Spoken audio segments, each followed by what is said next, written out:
Hey there, it's E Squared Photography. I'm Erin. And I'm Emily, and we are here to keep things simple and fun.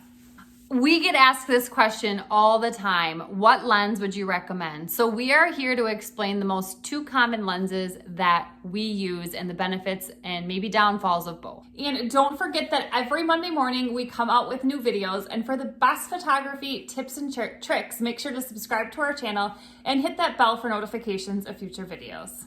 And hopefully by the end of this video today, you will feel more comfortable purchasing that next lens or deciding on what lens to use at your next session. And stick around all the way until the end because we have something that will help you. Okay, so we are going to talk about two different lenses, and the first lens that we're going to talk about is a 50 millimeter 1.8 lens. So let's talk a little bit about the pros and cons of that specific lens.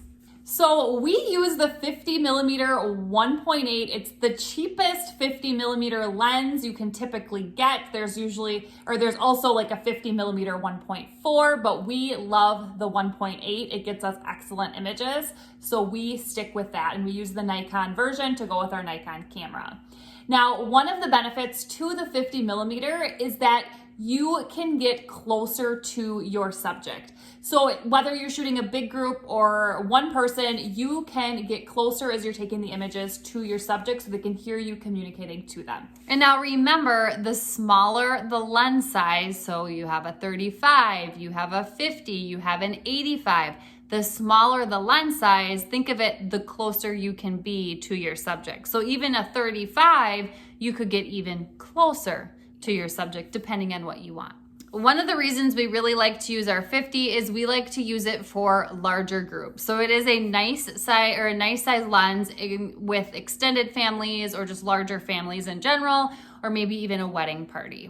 Now, the one downfall, and we're going to talk about the 85 millimeter lens next, but the one downfall with the 50 millimeter is that it does give less bokeh than you're going to see that the 85 will get, and we're going to show you some examples of that as well. But you definitely still get bokeh, and there's a lot that kind of goes into play with bokeh too. It's not just your lens. The 50 millimeter lens can also be great for tight spaces. So when you are stuck in maybe a small room where the bride is getting ready, or you're maybe on Main Street and there's cars speeding behind you and you don't have a whole lot of room to work, the 50 millimeter can be a benefit to you, just as we talked about before, because you can be closer to your subject. So what do we use our 50 millimeter 1.8 lens for? We use it for everything. We use it for wedding party. We use it for wedding couples, seniors. We use it for family, extended family, really any type of photography. We feel comfortable using our 50 millimeter lens, and we love it. Take a moment and comment below with your favorite lens to shoot with. All right, now, like Emily said, we are going to also talk about the 85 millimeter, again, 1.8, not 1.4, but the 1.8 lens. So let's talk a little bit about the benefits, the pros and cons of that lens. Okay, so like Erin said, the bigger the lens number, the further away you're going to have to stand. So with the 85, you're going to have to be pretty far back from your subject or subjects. So we typically use our 85 millimeter when we are shooting about 1 to 2 people. So we really think that it's great for that range rather than a large group. Can you use it for a large group? Absolutely. But we think it's great for 1 to 2 people. And with the 85, like we kind of hinted at before, you get excellent bokeh. So that creamy, dreamy background. And we're going to show you in a little bit what that looks like. But that is one reason we absolutely love the 85. And of course, the 85 millimeter isn't going to be ideal necessarily for tight spaces. So what we use the 85 for typically is our seniors. We'll use it for couples, the bride and groom, whatever it might be. And then sometimes smaller families, we will pull out the 85 and use it for that as well. Okay, so now we want to just show you a few examples so you can get the gist of the difference between the 50 and the 85. So let's take a look at this first one here. I just quickly took a picture of Erin with both the 50 and the 85. Every setting was identical.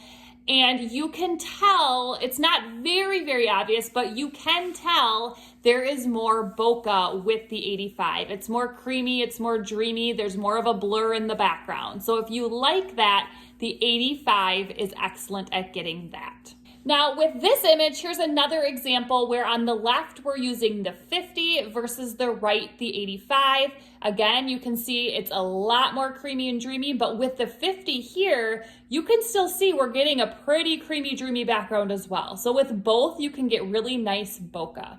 Now here are a couple family sessions in which we used the 50 with the one on the left, which you don't see a ton of bokeh in the background, versus the one of the family on the right. You see more with that 85. Now, both of these images were shot with the 85 millimeter.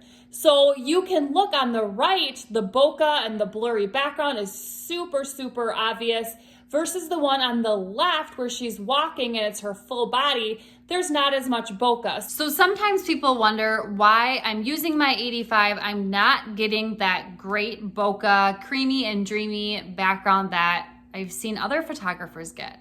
There's more to it than just the lens. Sometimes it has to do, well, it does. It has to do with your aperture setting. It also has to do with the distance from you to your client and your client or clients to the background. So all of that comes into play with getting that nice bokeh. Okay, if we had to pick a favorite lens that we shoot with, most of the time we are probably going to say our 50 millimeter just because it is very versatile and we can use it for many different scenarios, where our 85 is a little bit more limited because it is better for those smaller groups or individuals.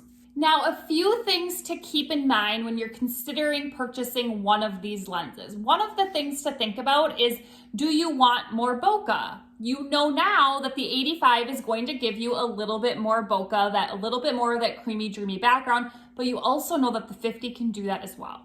You might also want to ask yourself, do you want to stand closer or further away? Many photographers like to be very distant from their client, but then there's also others that like to be close because they don't want to feel like they have to scream at their client. So it is really just a personal preference. And then one other thing to consider is, do you do more groups or individual shots? If you do more individual shots, if you're primarily a senior photographer, the 85 is probably what you should go and purchase. But if you're doing more extended family or families or group photography, wedding parties, you might be better off with the 50 millimeter. Okay, so hopefully this was super helpful for you in helping you decide if you want to purchase either of these lenses. Again, they're both wonderful lenses, so either one is going to be great and you're going to love it, especially if you're coming from using a kit lens that came with your camera. Now, if you are new to photography and you're still learning all of these camera settings and wanting help with that, we do have a free guide for you. It's a manual mode cheat sheet that you can download. It's in the description below. And you can also get a link to our free 1-hour manual mode training that is happening. So go ahead and sign up for that because you will be so happy you did, because there is so much content inside of that training. And if you liked this video, make sure to like, subscribe, share with a friend so we know to make more videos just like this one. And if you don't already, follow us on Instagram at e2photography, and we will see you next week.